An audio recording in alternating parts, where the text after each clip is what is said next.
Ball po? Okay. So, nakikita niyo na po ang screen? Okay, thank you. So, I think we have not yet started with this topic, with this lesson, buoyancy and stability of submerged floating bodies. Nakapagsimula na po tayo dito? Hindi pa?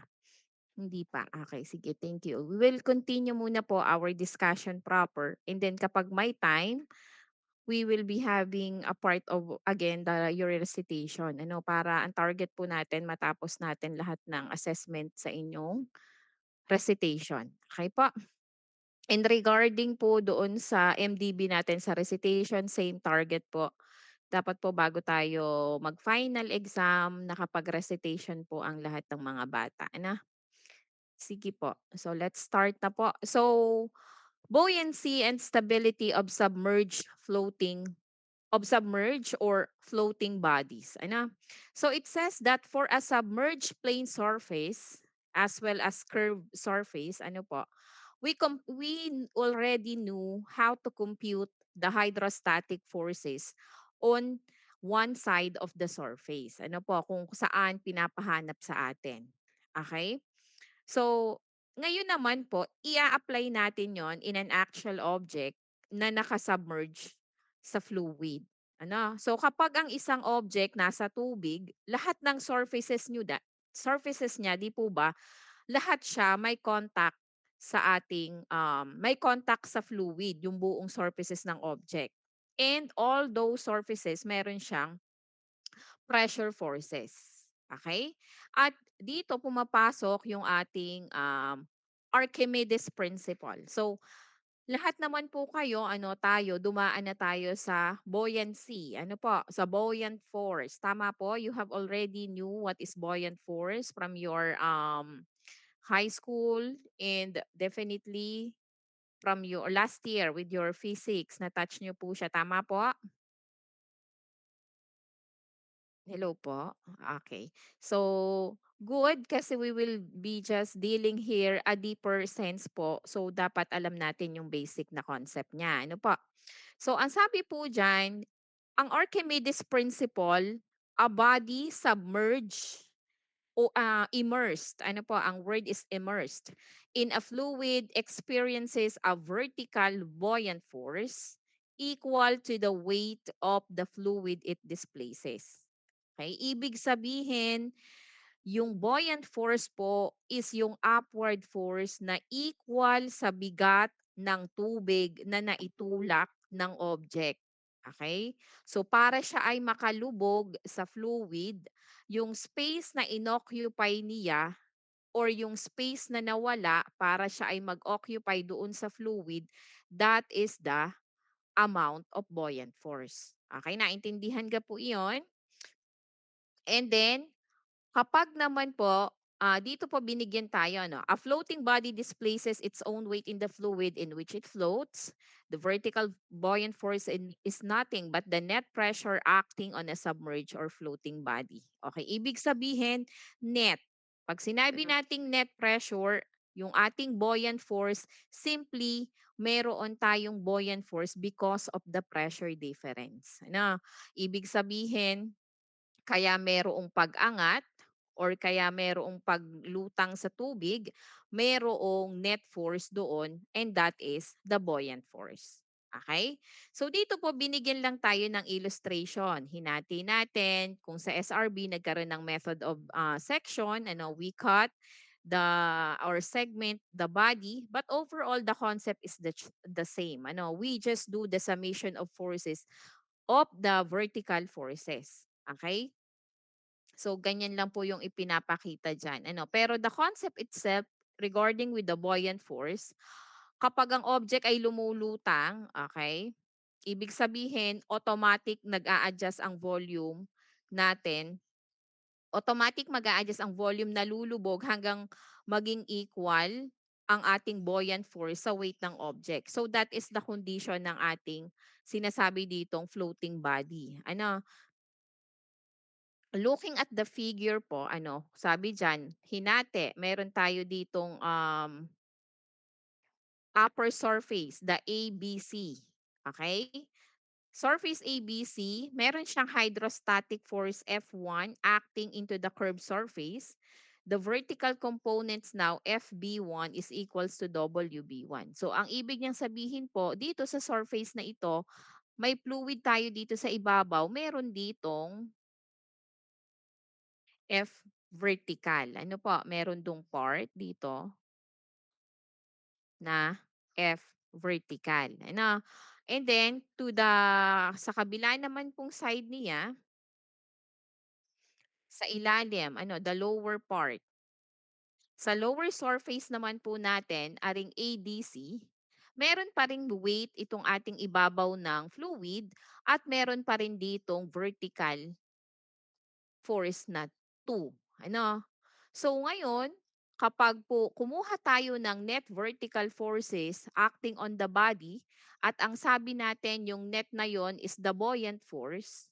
So yung FV2 natin pataas, okay? Pataas siya. Kanina yung ating FB1 po kanina, di po ba siya ay pababa dun sa itaas? Ano po? Tapos pababa yung weight niya. Okay? So that is kapag kinuha po natin yung vertical force ng ating or the net vertical force acting on the body, simply FB2 minus FB1 is equals doon sa buoyant force. Ano? Or kaya naman po, we can simply evaluated that our buoyant force is the summation po ng ating pressure kapag po integral the pressure to the differential area, multiply to the differential area. Okay? But in the real concept po, ang tatandaan nyo lang po kung tayo po ay may, say, fluid, ano, yan. Ito po yung surface na ating fluid. Say for example, meron po tayong object. Ano po, meron tayong object sa loob. So yung weight po nito, yung weight niya, okay? Tapos meron tayong vertical forces dito, okay? Kasi it could represent yung isang vertical do'n is the weight, ano.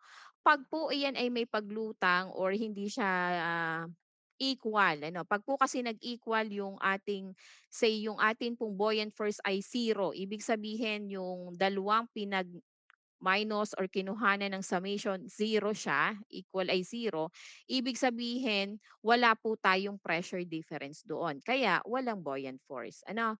So kapag po ang sinasabi nating buoyant force, simply di po basta sa ating SRB or sa MDB, summation ng force vertical 0, that is the condition of equilibrium, ano.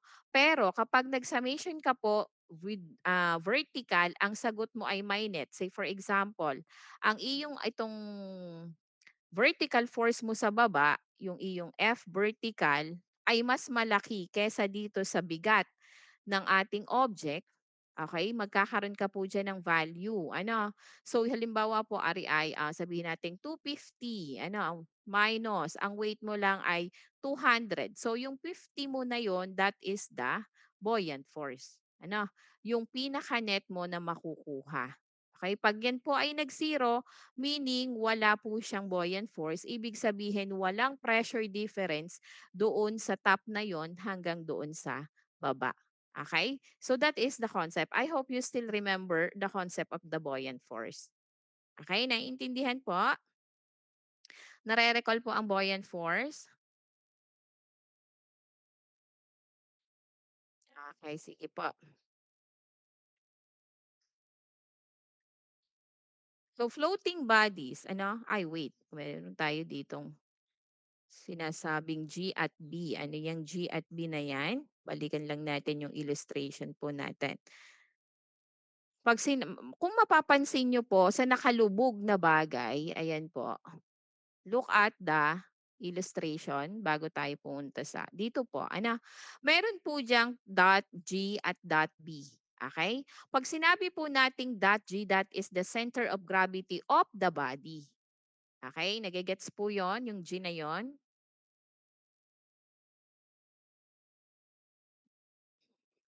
'Pag naman po sinabi natin na dot B, that is the center of buoyancy. Magkaiba po ba 'yun? Magkaiba po ang location na iyon, ano. Kasi 'pag po ang atin pong center of gravity nakadepende sa ating object or sa ating body. At ang ating center of buoyancy nakadepende sa sa movement ng ating body because of the effect ng fluid. Ano?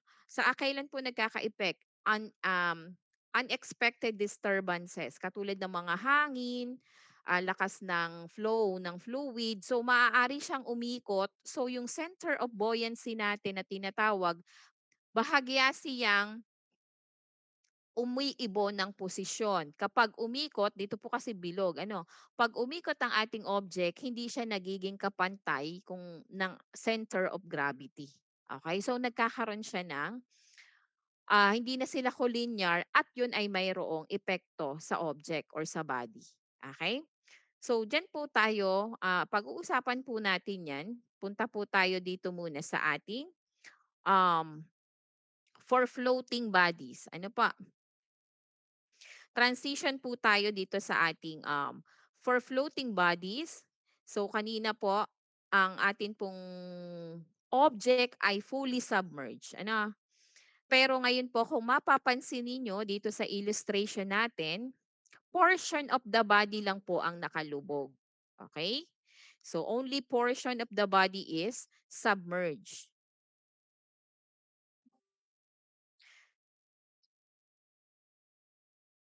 Kapag po portion of the body, ang atin pong so I hope you still recall kapag pina-compute ang, buoyant force ng submerged object na yung part of it lang po niya ang naka-submerge.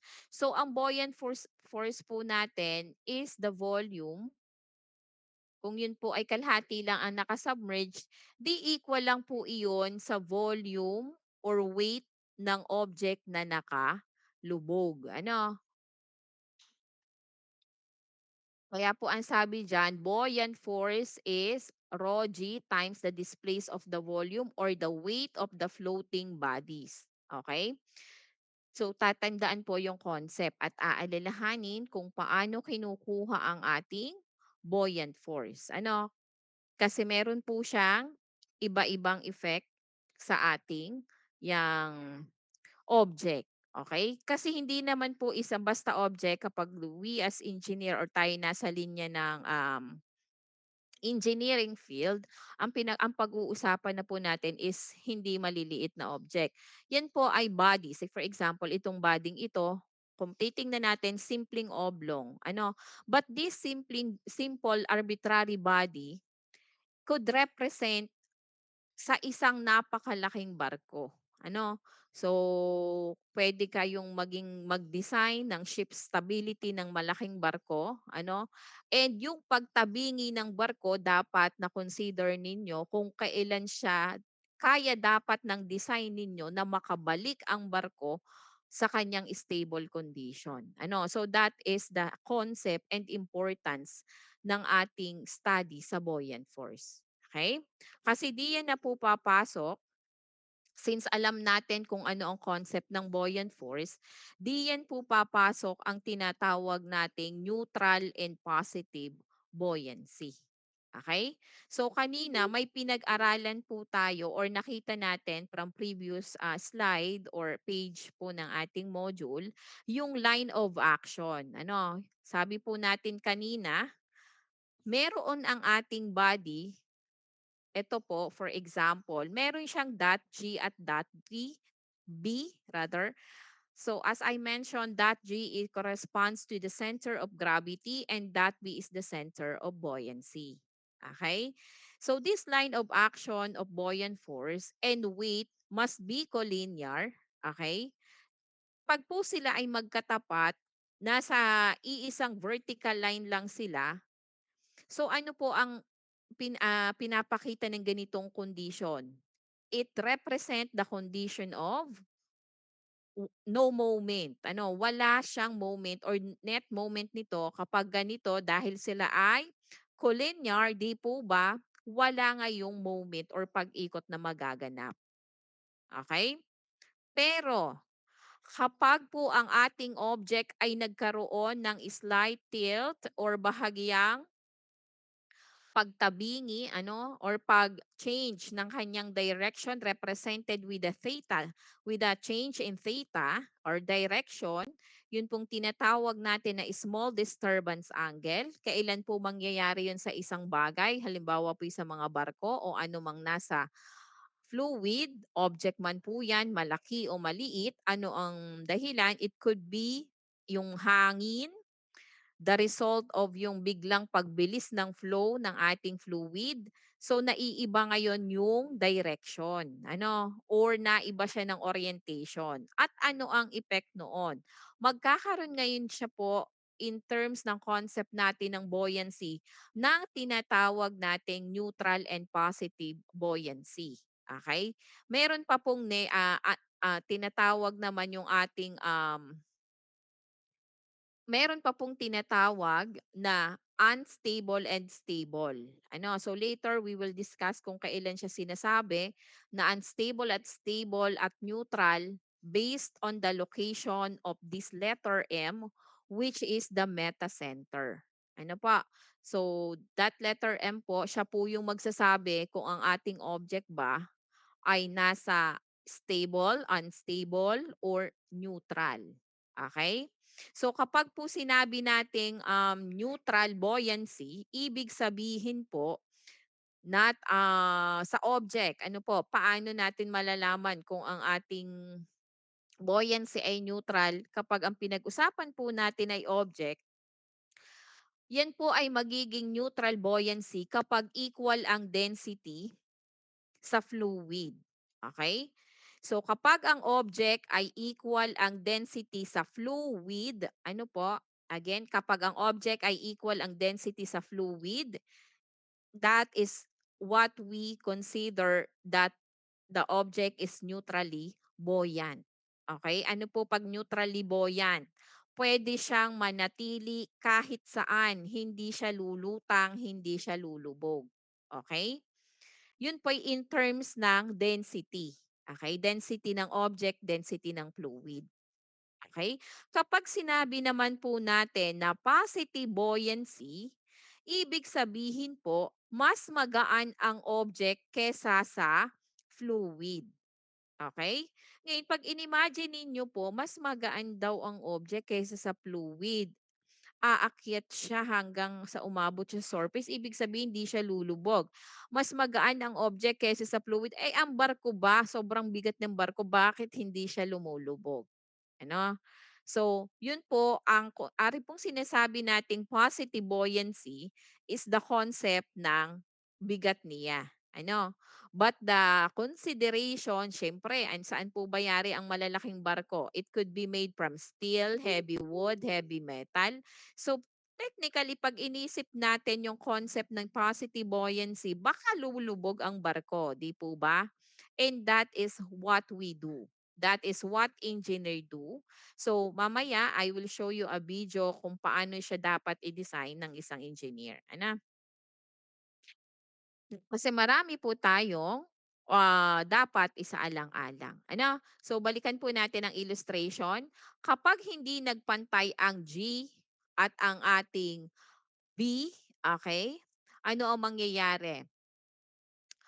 Susukatin ngayon, this is the line of symmetry ng ating object na dinadaanan natin ang center of gravity.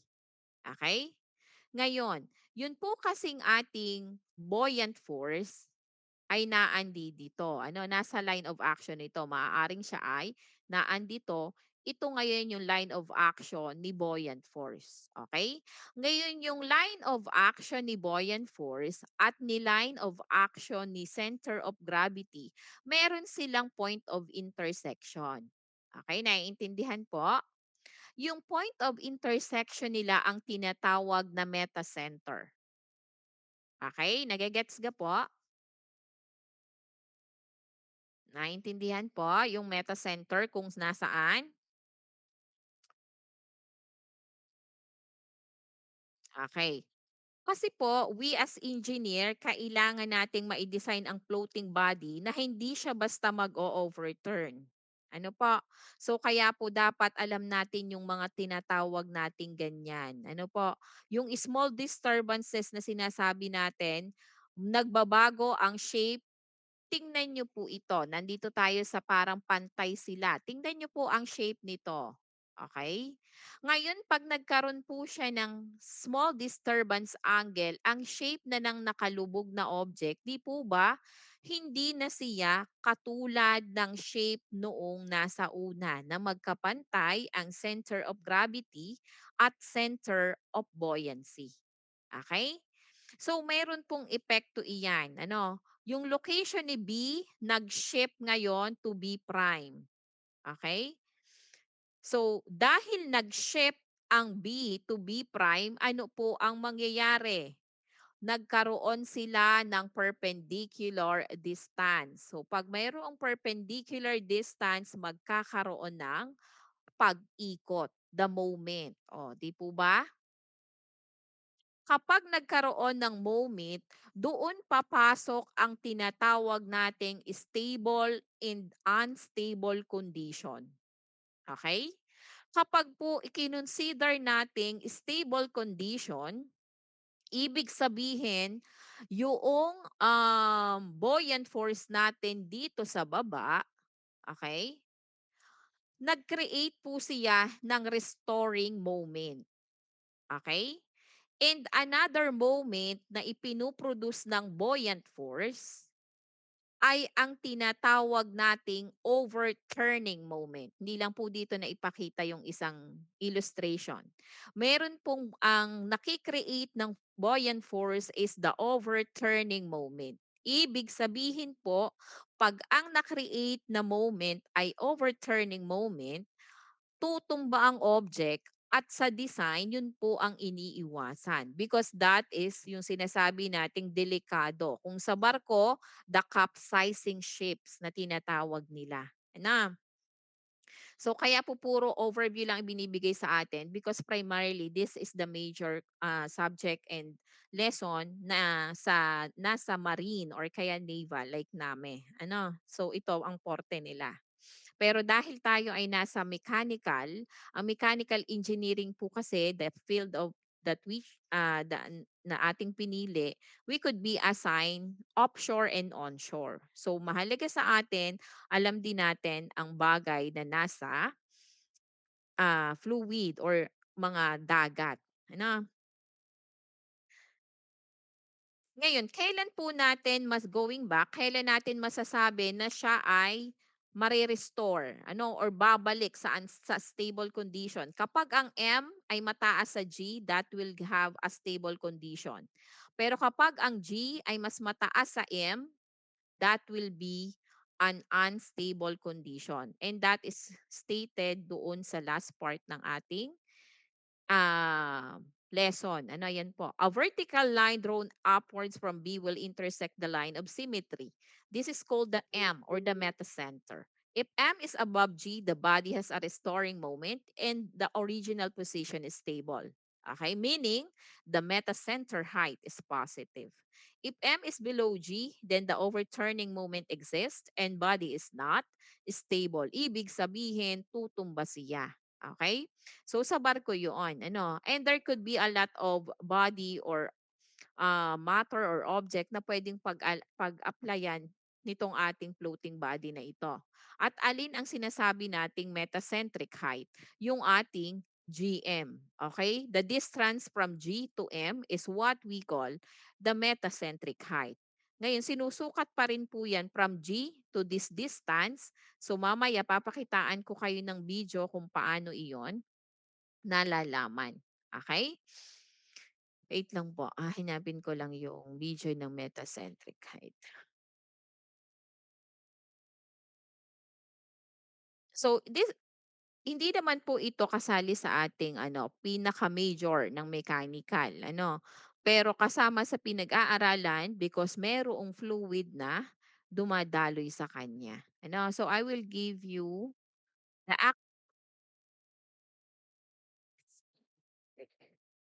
center.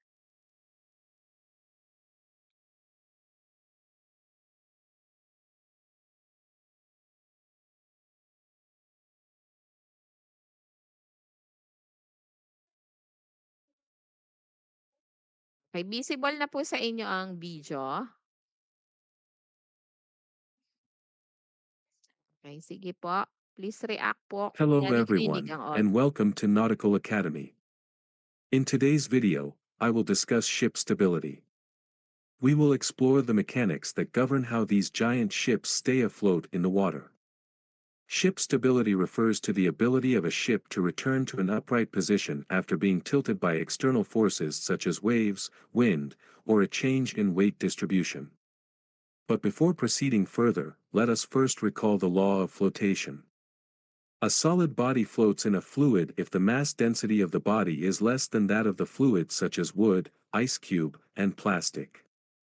We know that the density of water may vary between 1000 kilograms per cubic meter or 1.0 ton per cubic meter, which is the density of fresh water, up to 1025 kilograms per cubic meter or 1.025 tons per cubic meter, which is the density of salt water.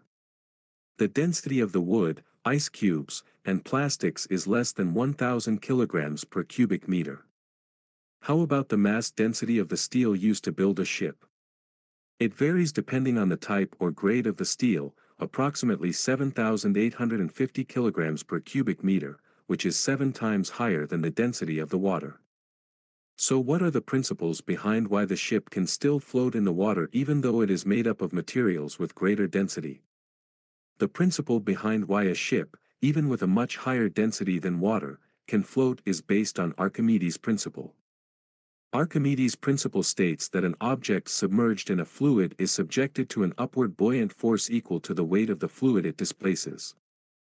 Another reason is that even if the density of steel is much higher than that of water, the ship as a whole is not made entirely of steel. A significant portion of the ship's structure consists of air, which has a very low density. When a ship is placed in the water, it is acted upon by two forces. A vertical downward force, known as the gravitational force, GF, which is equivalent to the weight of the ship, symbolizes capital W, acting vertically downward through the center of gravity, with a symbol capital G. Next is the upward vertical force known as buoyancy force, BF, which is equal to the weight of the water displaced by the immersed ship, acting vertically upward through the centroid of the displaced volume of water, called the center of buoyancy, symbolizes capital B. Now, for a floating body, in this case a ship, to be in equilibrium or remain stable, the two forces should be equal and acting in opposite directions. The buoyancy force acting vertically upward through the center of buoyancy should be equal to the weight of the ship acting vertically downward through the center of gravity. The center of gravity and buoyancy should be on the same vertical line called the centerline. If the ship is heeled to some angle due to external forces such as waves or wind, the center of gravity will remain in the same position as long as there is no shift of cargo or weight within the ship. But the center of buoyancy will move at the low side of the ship because the volume displaced is larger on the low side, causing the center of buoyancy to shift from point B to B1. The buoyancy force will now be acting vertically upward through the new center of buoyancy, which is at B1. In contrast, the gravitational force will act through the original point of center of gravity. Both forces create a couple moment called the righting moment, in which the effect will bring back the ship to its upright position. The point of intersection of the upward vertical line of force, through the new center of buoyancy, B1, and the centerline is called the metacenter, or transverse metacenter, symbolized by capital M. The vertical distance from the center of gravity, point G, to the metacenter, point M is called metacentric height known as GM. The metacentric height is critical in ship stability. The ship possesses three types of equilibrium depending on the position of the metacenter. Those are stable, unstable, and neutral equilibrium. Let us start with stable equilibrium. Stable equilibrium refers to the condition where a ship, when inclined by external forces such as waves and wind, tends to return to its initial position. For a ship to return to its initial upright condition, the metacenter, M, must be above the center of gravity, G. In this case, the initial transverse metacentric height, GM, is positive, and a righting arm or righting lever known as GZ is created. The righting lever refers to the horizontal distance between the center of gravity, G, and the vertical line of action of the buoyancy force, acting through the center of buoyancy, B1. This righting lever is created on the low side of the ship, thus it produces a restoring moment known as the righting moment, which tries to return the ship to its initial upright condition. The righting moment at any angle of heel is the instantaneous value of the ship's ability to return in its upright condition, measured in tons meters.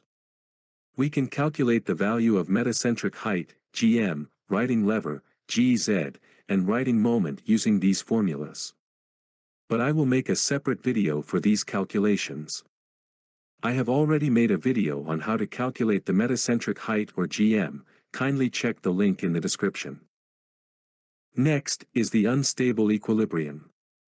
Unstable equilibrium refers to the condition where a ship, when inclined at a small angle by external forces, tends to heel further rather than to return to its initial upright position.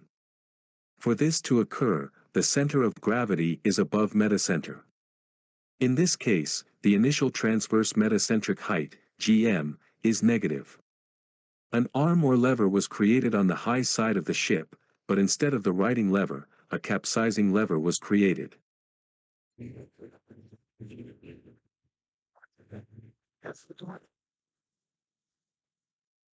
The forces acting on the ship create a capsizing moment, formed by the buoyancy force acting at the center of buoyancy, and the weight of the ship acting at the center of gravity, which tends the ship to heel further at the low side, which may result to capsizing.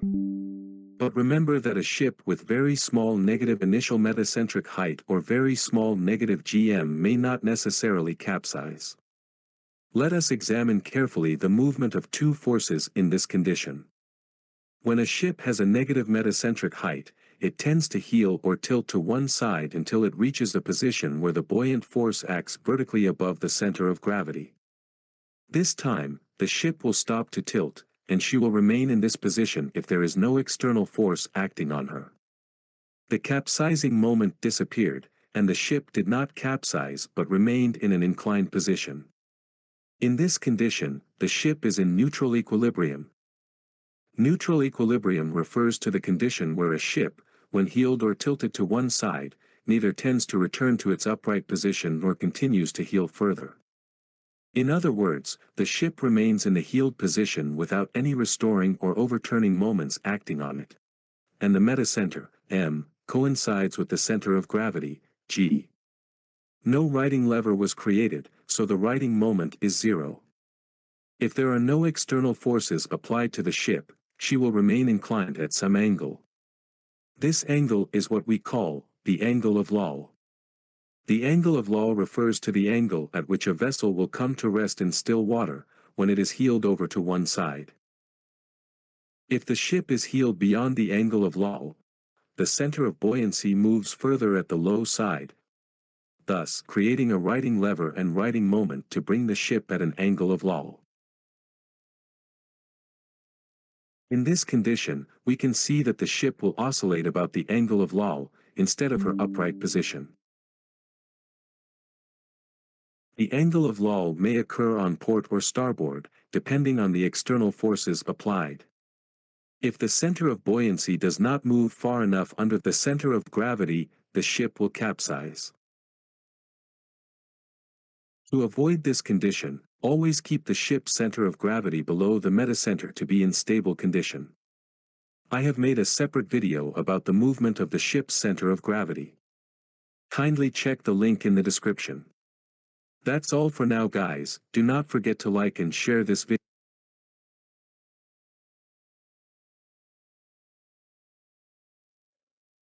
Okay, so let me present to you our continuation.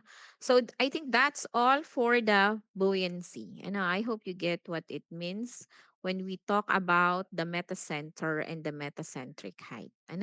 So we will not be dealing with the problems of this metacenter naman po, because this is primarily concern of sabihin na nating may ibang discipline na nagma-master sa pag-aaral dito sa ating Meta Center at Metacentric Height, ano?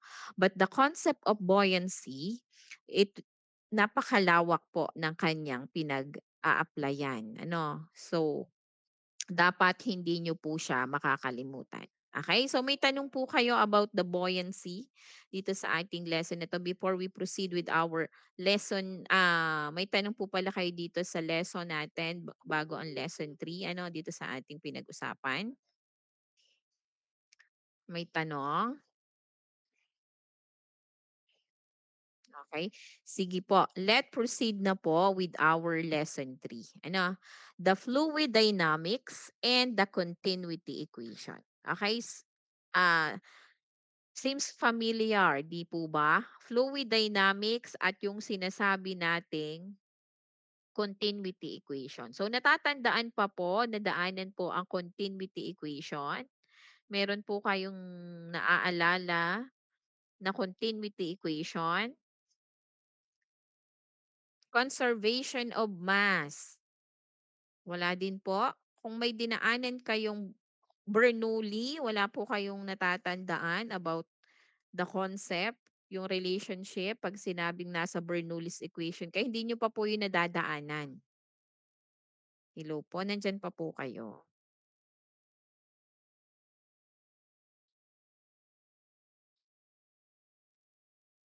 Okay, so punta po tayo sa fluid dynamics, specifically ang continuity equation at related concepts po ng mass flow rate at volume flow rate. Okay? So remember that these are very important lalo na sa application say ng ating sa pipes, turbines, power plants, water systems and more. Lahat po ng may dumadaloy. Ano? So punta muna po tayo sa mass flow rate. Okay? Unahin natin ang mass flow rate. So sabi po diyan, mag-imagine muna daw po ano, ang sabi po diyan, if we want to measure the rate at which water is flowing along a pipe, a very simple way of doing this is to catch all the water coming out of the pipe in a bucket over a fixed time. O imagine niyo po, mayroon po kayong sinasahod na tubig. Ano, sinasahod niyo po siya sa isang, say for example, timba, ano, a bucket of water. O, paano daw niyo po makukuha ang mass flow rate? So yung mass na nakuha ninyo sa inyong timba na naipon ninyo, so kung gaano katagal nyo yon nakuha, the accumulation of that mass of the water, so that is what we call the mass flow rate. Okay? So the key idea lang po doon, the mass flow rate is equal to the mass of the water or the mass of the fluid per unit of time. Okay? Huwag na pong malilito sa mass flow rate. Naiintindihan po kung ano ang mass flow rate? Okay. Punta po tayo sa sinasabing volume flow rate naman. Ari naman po yung kilala natin na big letter Q. O, kilala rin niyo po ba ang volume flow rate na big letter Q? Or mas kilala siya sa tawag na discharge. Ano pa? So ito naman po ang ating 'pag kinuha natin instead na timbang sa mass kanina, ano po, titingnan naman natin siya or susukatin natin siya in terms of its volume. Kaya siya tinawag na volume flow rate. Okay? So kapag ginawa natin yun, simply technically ang magiging unit niya instead of mass unit, say kilogram, ay di naman po ang magiging unit na po nitong ating volume flow rate ay mga cube na, cubic meters, ano na po siya, corresponds to the unit of a volume. Ano po, liters per second, ano, per unit of time. Okay? So that is the volume flow rate. Okay? And kung natatandaan nyo pa po, ang formula ng ating volume flow rate is the cross-sectional area kung saan dumadaloy or dumadaan ang fluid multiplied to the velocity, the average velocity ng ating fluid flow. Okay? So, tanda pa po ang formula ng volume flow rate. Okay. So tatandaan niyo rin po ang formula ng ating mass flow rate. Ano po, so I hope you still remember po ano kapag po kayo ay ang mass flow rate po, ano po ang formula? Sino ang nakakatanda kung ano ang formula ng mass flow rate? Simply sabi natin, eh di yan ma'am ay mass over yung time. Ano? Tapos ma'am yung ang volume flow rate ay di yan ma'am ay volume over yung time, ano. So ito pong ating Q kasi, ano po, 'di po ba, ang sabi natin area times velocity, check, okay. Ngayon po, ang atin kung matatandaan niyo po, ang density, okay, is equal to mass over volume. Tama ga po? Natatandaan pa po. Ngayon 'pag kinuha mo po ang volume flow rate, 'di ari magiging mass flow rate mo ngayon. Ano, simply ang formula ng mass flow rate mo po ay equal sa rho multiplied to the volume flow rate na, and that is Q. Okay? Or simply ang Q naman po ay yung ating 'pag ang kinuha naman po natin ay Q ay di yung mass flow rate natin over naman po sa draw, na. So ganun lang po, dapat paiikot-ikutin niyo, wait lang po, tama po rin pinagagawa kong are. Basta may ano po 'yan, mass flow rate po natin, tatandaan 'yan po ay rho Q, eto, 'pag kinuha given ang density, okay. And puwede niyo rin po siyang gamitin to find the value of Q o mass flow rate naman po over density. Okay. So hindi lang po siya basta kilogram per time kasi minsan hindi po ibinibigay ang time. Ang nakabigay ay property ng fluid, so you should remember the relationship ng ating mass at volume kapag ang given ay mga density. Okay. Naintindihan ka po? Oh, kung walang tanong sa mass flow rate and volume flow rate, punta po tayo sa energy and head. Okay? So narinig na po ang salitang energy. Narinig na po? Oh, narinig na daw ni Nicholas, ni na Mark. Okay? So very good. Narinig na ba ang salitang head?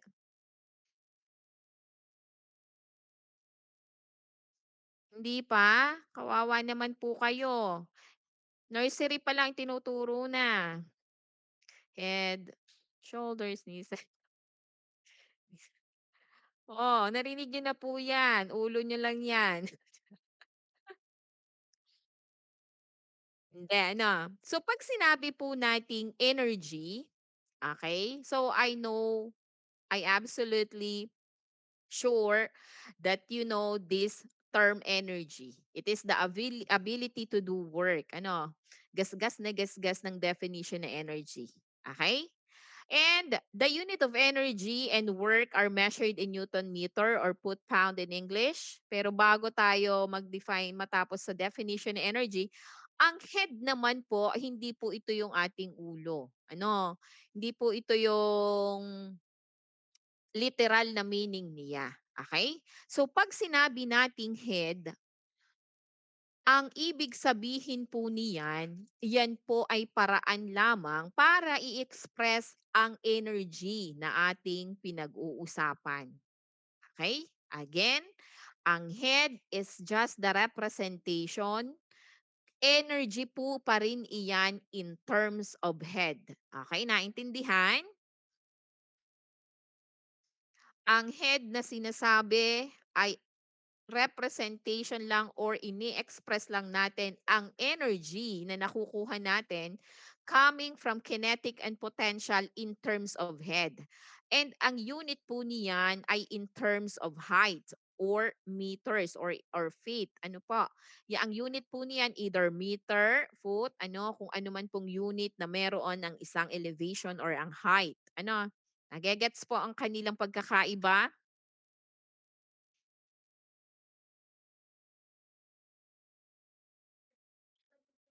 So that is the head concept. Ano? Mas mataas ang tubig, mas mataas ang potential energy. Sabi po diyan, kinetic energy and potential energy are the two commonly recognized forms of energy. O, kilala niyo ga po ang kinetic energy at potential energy. Nakikilala pa po, natatandaan pa, very good. Kung natatandaan niyo siya, madali niyo siyang maiintindihan ngayon.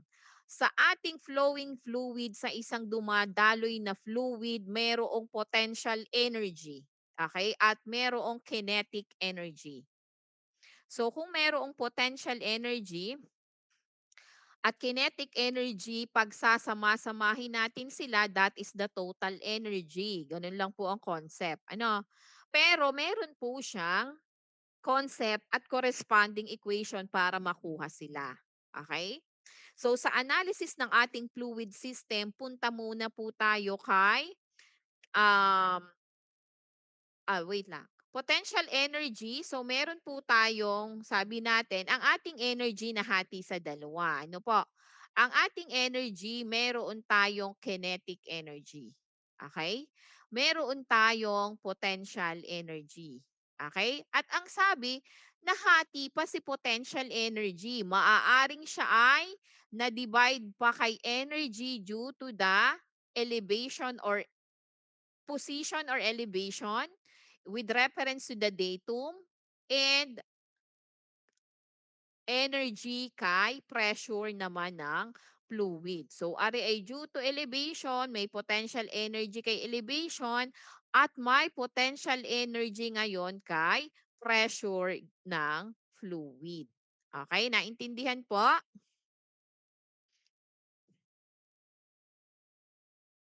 Hello po, nandiyan pa kaya? Okay. Ngayon punta po tayo kay kinetic energy.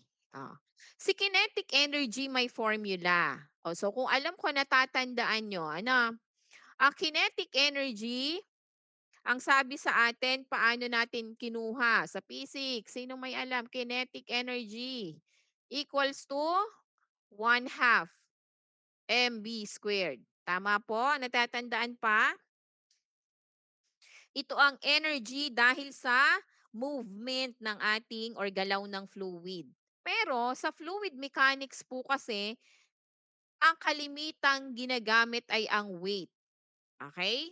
So dahil weight ang kalimitang pinagbabasihan natin, yung ating, what is the formula of weight? Weight is equals to mg such that m is equals to weight over g. Tama po?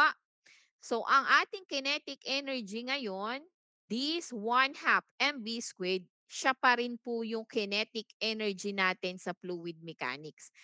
In terms of weight nga lang po. So ang ginawa, 1/2, yung mass natin now is weight over g and the v squared po. So simplifying, it will give us w v squared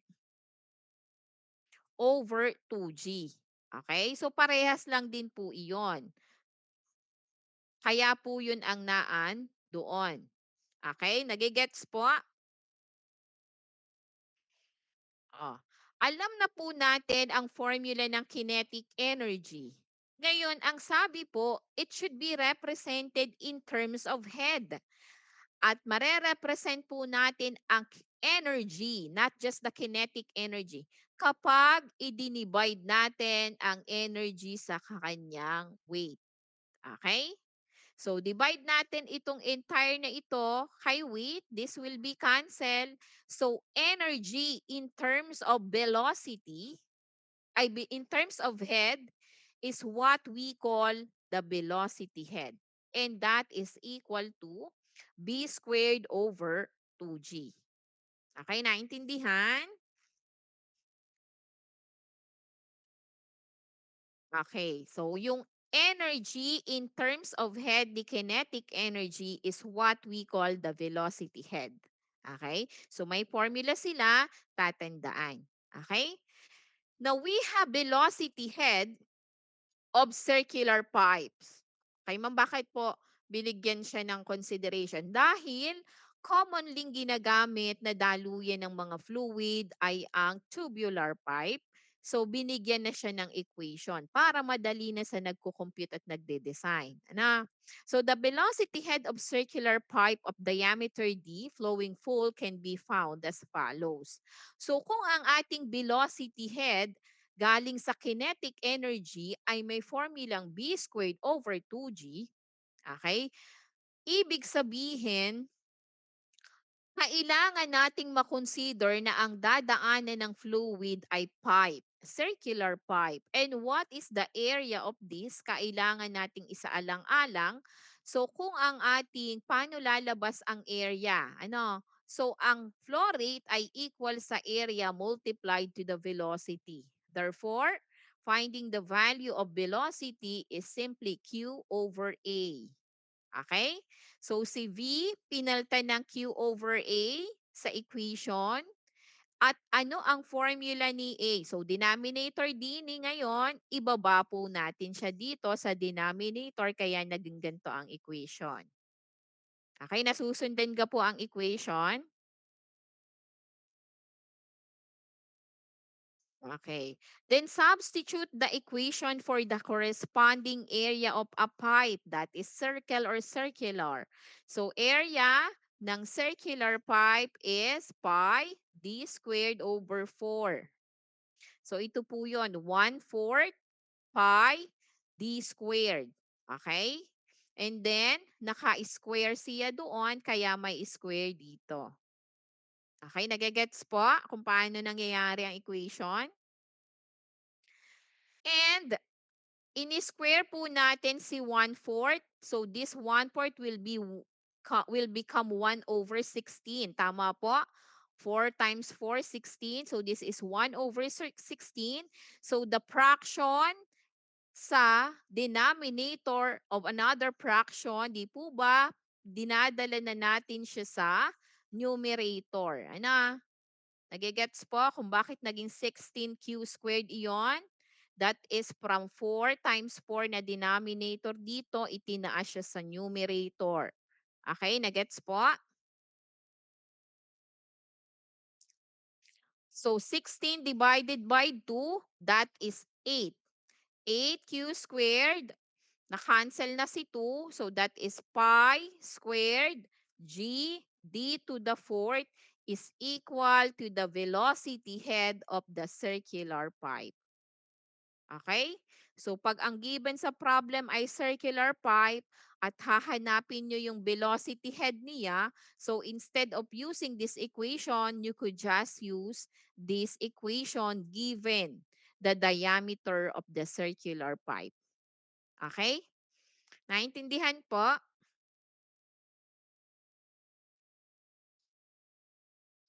Punta naman po tayo sa potential energy. And that is po, unahin muna natin ang elevation energy. Okay? Ano, Z. Ano? Yan po yung mas kilala natin sa H, the elevation of the fluid. Ano? But here, when it comes to energy, it is being represented with the Z. Pero wag po kayong malito, yan po ay yung height ng ating fluid with respect to a horizontal datum plane. Okay? And ang sabi po natin, para ma-represent natin ang elevation energy to a head or elevation head, we just simply divide it with its weight. Ano? So, cancel si weight. Ang natira na lang ay si Z. Okay? Naintindihan po na cancel si weight. Si Z na lang ang natira. Or simply, this is just the H. Okay? So, wag malilito. Ang elevation head, height lang po iyon ng fluid or elevation or position with respect to a horizontal datum plane. Okay? Punta naman po tayo sa pressure energy and pressure head. Okay? So, ang pressure energy naman po, ang sinasabi, we are given with this formula. The weight multiplied doon sa pressure divided by the gamma or the specific weight of the fluid. Okay? So kapag kinuha natin ang pressure energy in terms of head, i-divide lang po natin siya sa kanyang weight. So, divided by weight, cancel si weight, ang matitira na lang po, pressure divided by gamma or the specific weight. Okay, naintindihan po? Naintindihan ka po? So, bago tayo lumiban, tatandaan, velocity head is just b squared over 2g. Na? Elevation head is just the z or the h with respect to the datum plane. And pressure head is just equals to P over the gamma. Okay, naintindihan po? At dahil naintindihan, let's proceed to the next page. That is the total energy of flow. From the word total energy, we just getting the summation of all the energy coming from kinetic and the potential energy. Okay? So, pinagsama-sama lang po natin sila. So, yung formula, huwag kalilimutan. Because representing the total energy in terms of head, you should be familiar with the formula of velocity head, that is b squared over 2g. Pressure head, pressure over the gamma or the specific weight. And elevation head is the z or the height of the fluid or position with respect to the horizontal datum plane. Okay? Naintindihan? This is now our total energy of flow in terms of head because all these units po ng mga yan, kung yan ay SI unit, lahat po iyan ay meter. Okay? Kapag English, kung anong English unit, it could be feet. Ano pa? So, yan po ay unit ng height. Okay? Naintindihan? Kapag energy in terms of head. So again, yung V is the mean velocity of flow. It could be meter per second in SI, foot per second in English. P is the fluid pressure in Pascal or pound per square foot or pound per square inch. Z is the position of fluid above or below the datum plane, meter in SI or could be foot in English. G is the acceleration due to gravity, 9.81 meter per second squared in SI and 32.2 foot per second squared in English. And gamma is the unit weight of fluid, Newton per cubic meter in SI or could be pound per cubic foot in English. Okay, may tanong po? May tanong po kayo din sa energy. Nandiyan pa po o tulog na? Kanina ay pabawas, eh kanina 42, naging 41, ngayon 39 na. Oh. Punta po tayo sa power and efficiency. Ay kanina, energy is the ability to do work. Yun yung lakas mo para magawa mo ang isang trabaho. Ang power naman is the rate of doing work per unit of time. At kung ikaw ay may power, ikaw ay mayroong efficiency. Okay?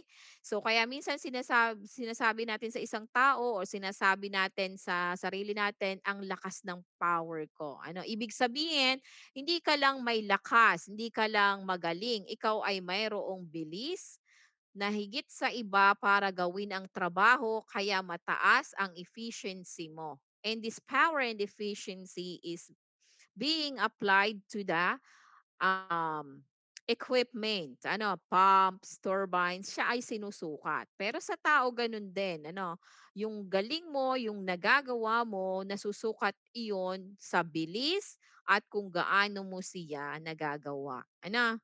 So katulad po dito, power is the rate of doing work. So for a fluid of a unit weight, gamma, na ang unit ay Newton per cubic meter, flowing at the rate of Q or the discharge, having the unit of cubic meter per second, with a total energy in terms of head, unit of meter. The power watt is being calculated with this equation. Ano? So ano po yan? Ang Q daw sabi, cubic meter per second. Ang gamma, Newton per cubic meter. Ang energy ay meter. Ano ang natirang unit? That is Newton meter per second. In this Newton meter per second is equal to what? Also equal to joule per second. Okay, naintindihan? Ito po iyon, ano? At kung ang hinihingi na unit ng power ay HP, please use this conversion factor that 1 horsepower is equal to 746 watts and 1 horsepower kapag naman po ay nasa SI at ang nakuha nyo ay 5 ay foot-pound second, so gamitin nyo lang po ang conversion na ito. That 1 horsepower is equals to 550 foot-pound per second. Okay, naintindihan po?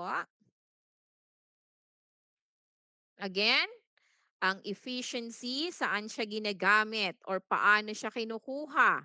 Kung ano ang output mo, i-di-divide mo yon sa iyong ibinigay na input. Katulad po ng, halimbawa na lang po ay assessment. Ano po, yung pinaka-grade ninyo, yun yung pinaka-output ninyo. Ano, so para makuha yung efficiency nyo, yung inyong, sabihin na nating final grade. So kung ano yung ibinigay mo, kung halimbawa po, binigay ko na yung buong puwersa ko, so yun yung buong input mo, ano. Pero ang nakuha mo lang na na grade, halimbawa, bakit ang sabihin na lang po natin yung input is sabi niyo todo na yon ano, halimbawa 10 problem ano, pero ang naitodo niyo lang po is halimbawa ay lilima, ano, lilimang problem ang natapos. So ang input po ninyo dapat ay 10 ano, pero ang naging output nyo lang 5. Oh, so yung efficiency, yung magiging grade is mababa, ano. Ngayon po, sa application po nito sa ating field, ginagamit natin ang efficiency sa kung gaano ka-effective ang system. Ano, kung yan man po ay sa mga boiler, ano po, so kukuhanin natin ang efficiency base sa kung gaano ka-effective ang system, say the pumps, the turbines, ano. So kung maliit ang efficiency, say halimbawa, kayo magti-thesis din sooner or later ano. So yung halimbawa ang nadesisyonan ninyo, ang na-approve niyong topic is machine, so kukunin yung efficiency. So kapag mababa ang efficiency ng inyong machine, so dun nagkakaroon ng problema. Kasi dapat walang masyadong losses. Ano, kung magkaroon man ng losses, tolerable, hindi lugi. Ano, hindi lugi na ginawa niyo yung machine ninyo at that amount. Halimbawa ay ano gayon, 300,000 na yung naubos, tapos nung kinuha ang efficiency ay 80%. So nasaan ang 20%? Baka lugi pa sa kuryente. Ano, so ganong mga bagay. Bakit natin kailangang malaman ang concept ng power at ang concept ng efficiency? Okay? Because we are not just after with its purpose, hindi dun sa kung ano lang yung nagagawa niya. So, kaya naman niya. Pero, kaya niya ba yon halimbawa ng isang araw lang? Baka kaya niya, pero isang linggo. Pero your end user needs to have it in a day. Ano? So, ganun natin siya tinitingnan. Ano? So, may tanong kayo sa power and efficiency? Nandiyan pa po? Okay, punta po tayo sa continuity equation. So balik lang tayo ano. So continuity equation, ito na po din yung sinasabi nating conservation of mass. Ito ay yung principle ng conservation of mass. Ano po yung natatandaan nyo? I hope natatandaan nyo yung concept na ang mass na pumapasok ay equal sa mass na lumalabas. Natatandaan nyo ga po yun sa conservation of mass? Hindi nawawala ang fluid habang dumadaloy siya. Constant ang flow rate sa pipe system. Ayun naman po ay kapag ang ating fluid flow ay steady flow. Ano po? Yun po ay entire system or ang ating pipe system ay constant ang flow rate. Okay?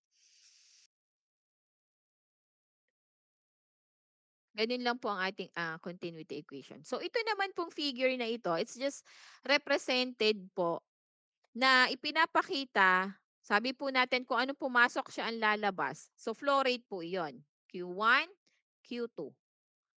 Puwedeng volume flow rate, puwedeng mass flow rate, okey? So, anong formula? Q1 is equals to A1, B1. A1, B1, 'no? So, dito naman po, kapag naman po,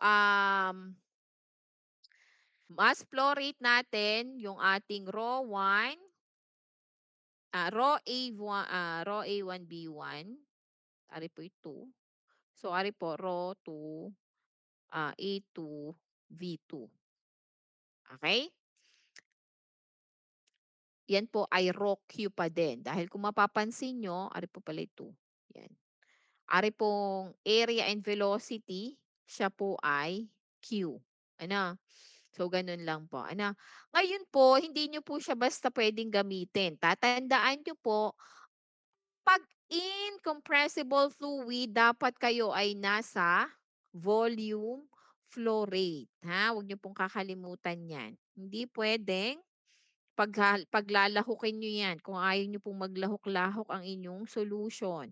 Kapag naman po kayo'y nasa compressible fluid, dapat kayo ay nasa mass flow rate. Remember the principle of its property, particularly the density. Okay, 'di po ba kapag ang ating, incompressible fluid po, ano po yon? Sabi natin constant ang kanyang density. Okay, hindi siya nagbabago. So, ang formula ng ating flow rate ay nakadepende sa velocity at sa area. Okay? And the entire system continuity equation or conservation of mass ay sila ay constant in any point of the system. Okay? Naintindihan ka po iyon? Pare-pareho ang flow rate sa lahat ng section kahit magkakaiba ang diameter ng pipe. Kapag naman po compressible fluid, tatandaan katulad ng hangin or any form of gases, nagbabago ang kanyang density. Ha?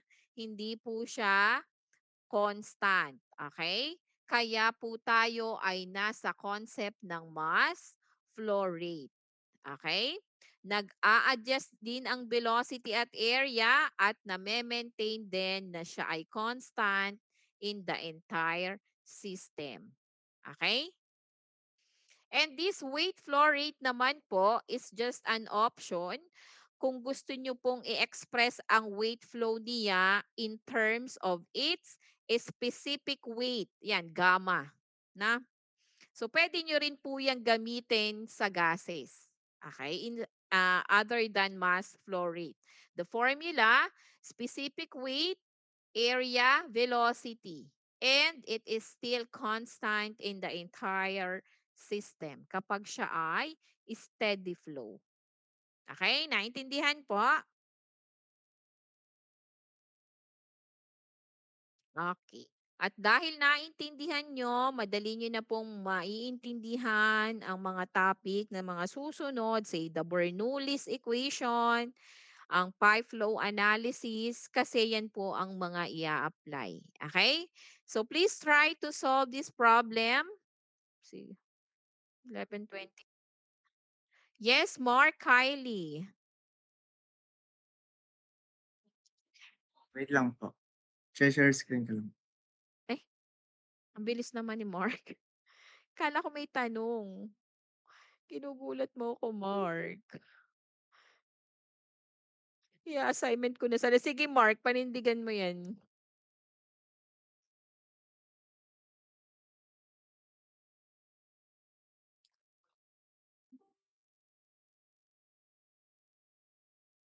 Kita na po ba, ma'am? Yes? Problem number 1 po.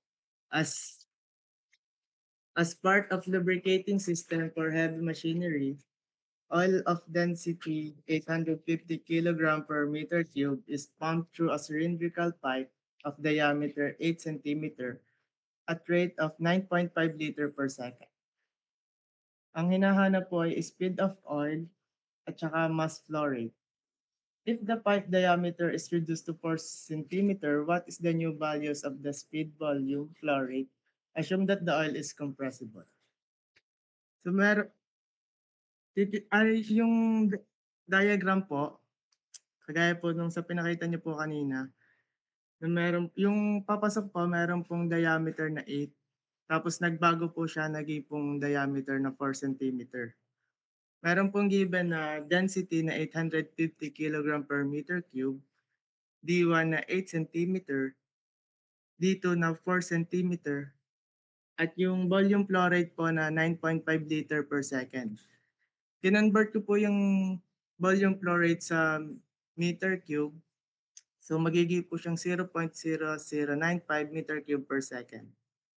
Sa solution po, para po makuha ang speed ng oil, ito pong volume flow rate is equals to area times velocity.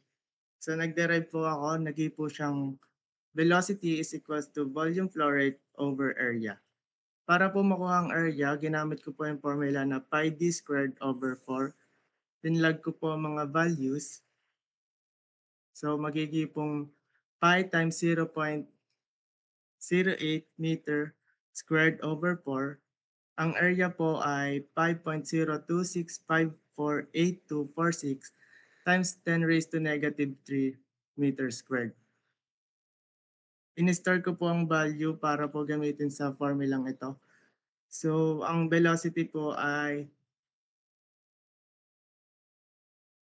0.0095 meter cube per second over area. Cancel po ang meter cube at saka are pong meter squared. So meter na lang po matitira. Ang velocity po ay 1.88996494.9 meter per second. Para naman po sa mass flow rate, ang ginamit ko pong formula ay raw times volume flow rate. 850 kilogram meter cube times 0.0095 meter cube per second.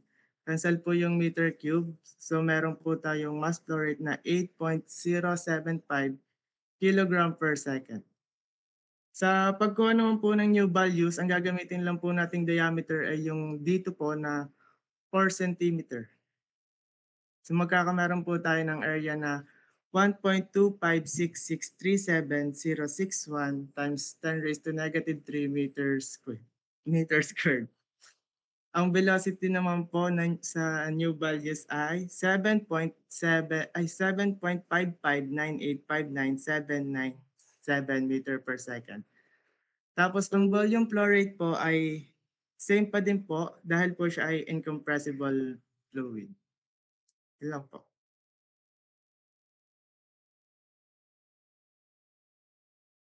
Okay, thank you, Mark. So, you got the correct answer naman po. The volume of that you get is 1.8891 meter per second, mass flow rate 8.075 kilogram per second, and the velocity 2 is 7.5599 meter per second. Okay, so thank you for sharing your answer. And we will just continue. May klase ako kasunod. Casimiro. Sige, maiksi lang naman ang problem number 2. Yes, Casimiro, present problem number 2. Go, present your work. Kala ko ay e-end ko na eh, ano. Sige po.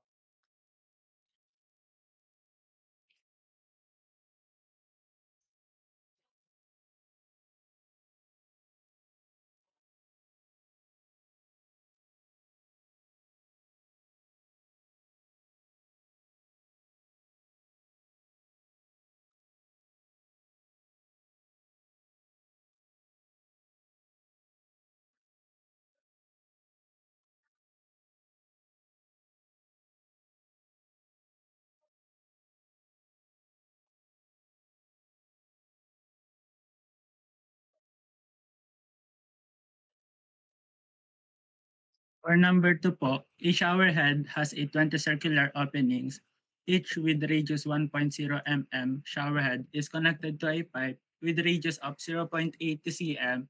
If the speed of water in the pipe is 3.0 meter per second, what it is speed as it exists the shower head openings po.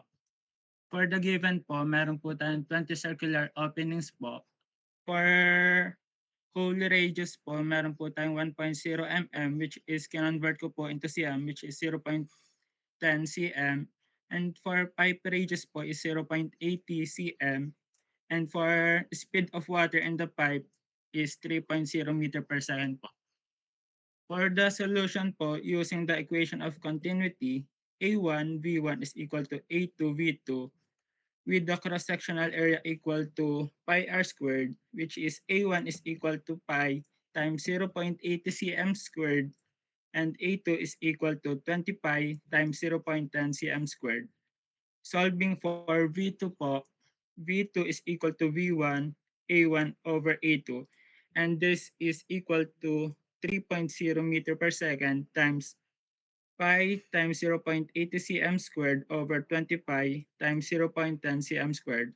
We don't have really to convert po because the units here is gonna cancel out and we find out V2 is equal to 9.6 po.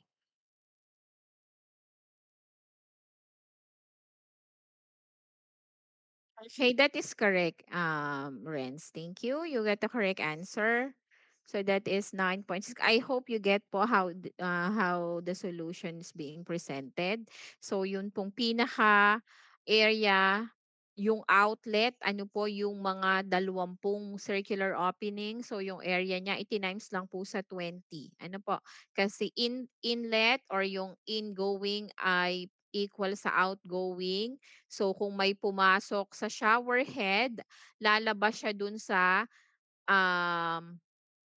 kung may pumasok doon sa malaking opening ng shower head, lalabas siya dun sa 20 maliliit na butas ng circular opening kaya siya napa-times ng 20. Ano, kasi siyempre hindi naman po puwede sa iisang butas lang lalabas ang tubig, ano po, siyempre po doon sa 20 bilog, ano.